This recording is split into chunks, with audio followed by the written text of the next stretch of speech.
How's it going, guys? My name is Josh, and today I'm gonna go over how to calculate your macronutrient distribution for your diet. Since summer is just around the corner, everyone's trying to diet down to look good in their bathing suits. In order to do so, people are starting to follow some crazy diets instead of sticking to the basics from what we know through scientific research. In my opinion, flexible dieting is the best way to diet because it allows for you to still enjoy the foods that you enjoy consuming. And not only that, you have a better relationship with food just overall, just because you understand how food works. Some of you may be asking, what's flexible dieting? Flexible dieting is pretty much aiming for a set number of calories and macronutrients based off of your goal, whether it be to build muscle or to burn fat. I prefer everyone to track their food through a food tracking app, even if they follow a meal plan, just because it makes it a lot easier to create meal plans and to get precise measurements on the foods that they eat.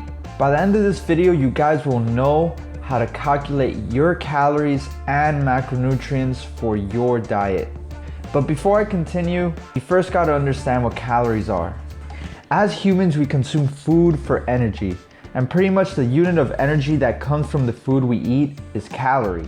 Based off of your metabolism and a bunch of other factors like these, everyone has a set number of calories that they should consume in order to maintain their body weight.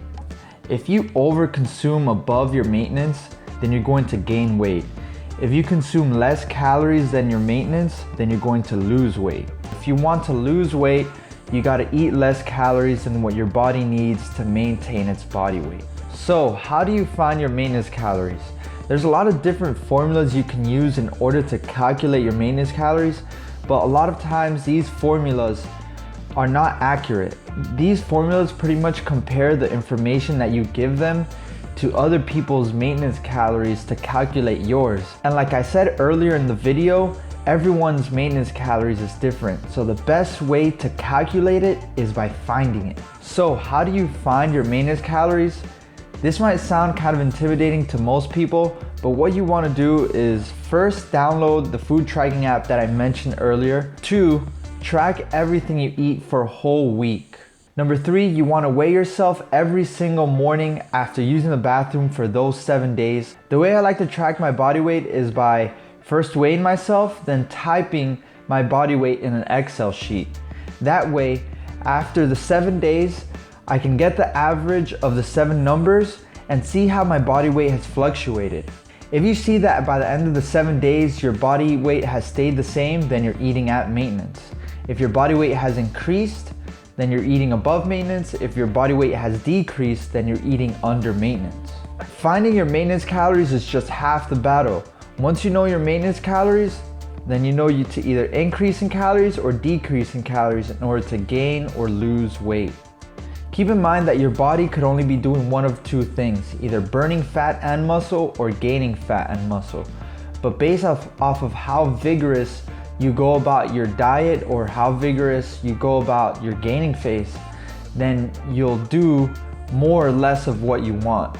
So if you're eating too many calories, then you won't give your body time to build that muscle and you'll start burning fat. Same goes for if you're under consuming too many calories, then you'll start burning too much muscle and not so much of the fat. So another important concept I want you guys to understand is the 3,500 calorie rule. So 3,500 calories equals to 1 pound of body weight. If we divide 3,500 by 7, because there's 7 days out of the week, then that equals to 500 calories per day.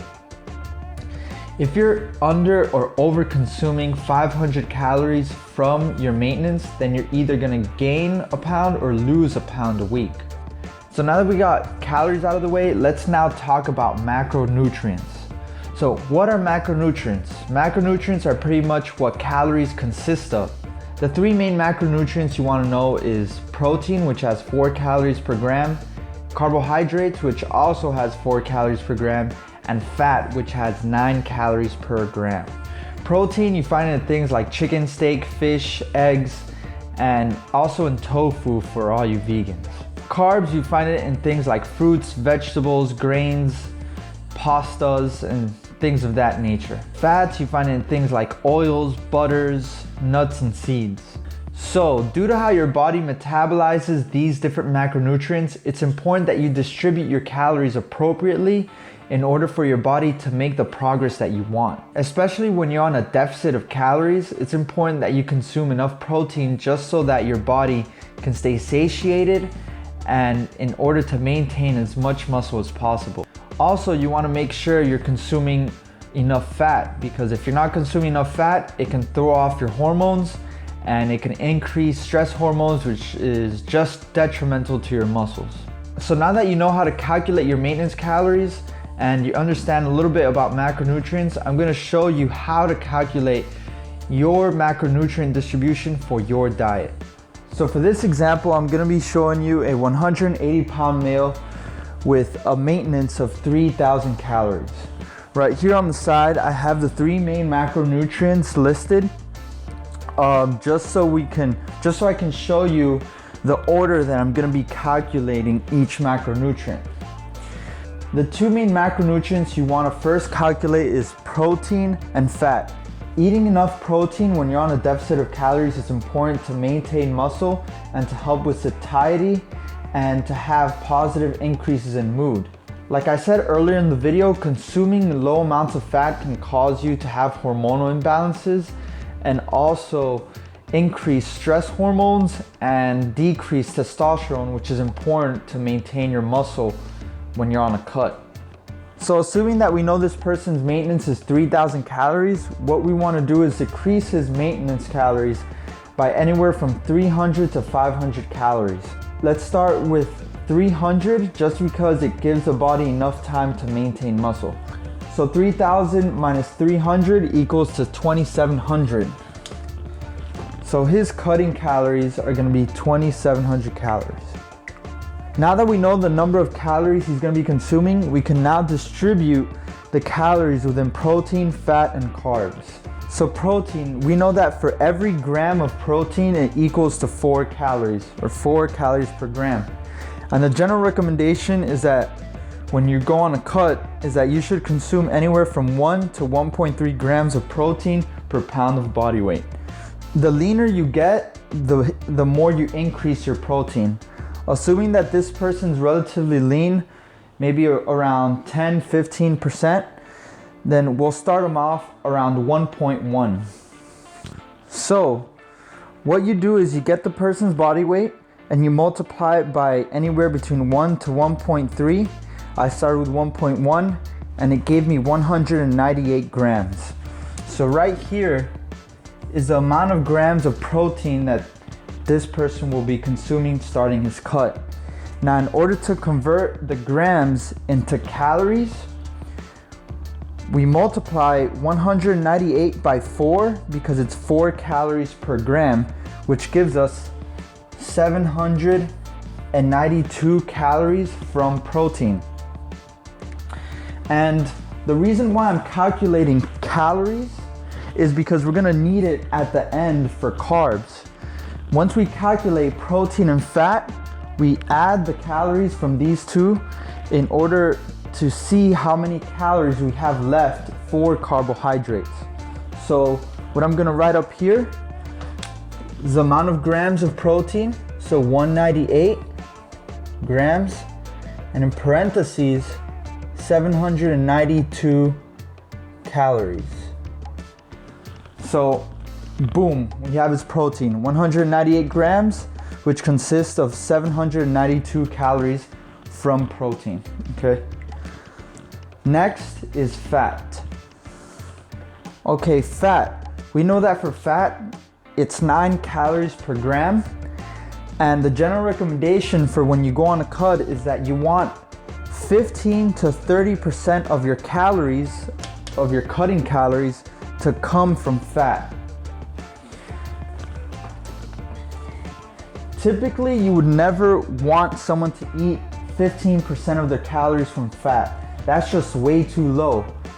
The only reason you'd want someone to eat that low is when they're on the last few days of their contest prep. And it's only for a short period of time because it's very unhealthy. So typically, I don't go any lower than 20% for most people. it really depends on your preference in food. Like I said, the most important thing is that you're on a deficit of calories. From there, you can decide the amount of fat you want to consume as long as you stay under a deficit. But keep in mind, the higher the fat you consume, the less carbs you'll be able to eat.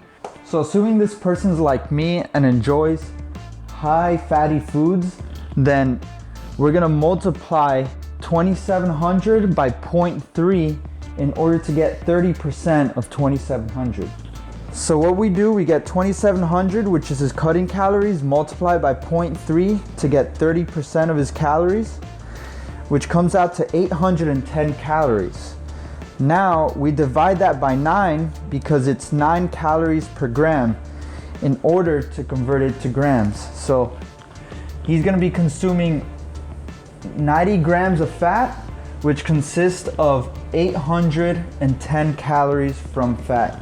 So I'm gonna write here, boom. So we got 198 grams of protein, which is 792 calories from protein, and 90 grams of fat, which is 810 calories from fat.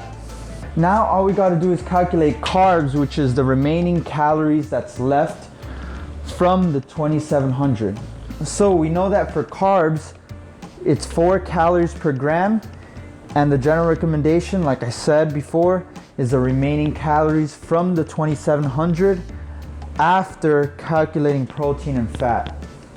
So in order to calculate carbohydrate, what I did, I added 792 calories from protein plus 810 calories from fat, which gave me 1,602 calories with them combined. So then what you do, you get your cutting calories, you subtract it by by 1,602, which gives you 1,098 calories left for carbohydrate. Now that we know the amount of calories that we're gonna consume from carbs, we just divide it by 4 because 4 calories per gram for carbohydrate, which gives us, this person is gonna be consuming 275 grams from carbs, okay? So I'll write that here. So right there, ladies and gentlemen, is how you calculate your macronutrient distribution for your diet. 1 to 1.3 grams of protein per pound of body weight, 15 to 30% of your cutting calories from fat, and the remaining of your calories from carbs. So now that you got your set number of macronutrients and calories, there's a few exceptions to this.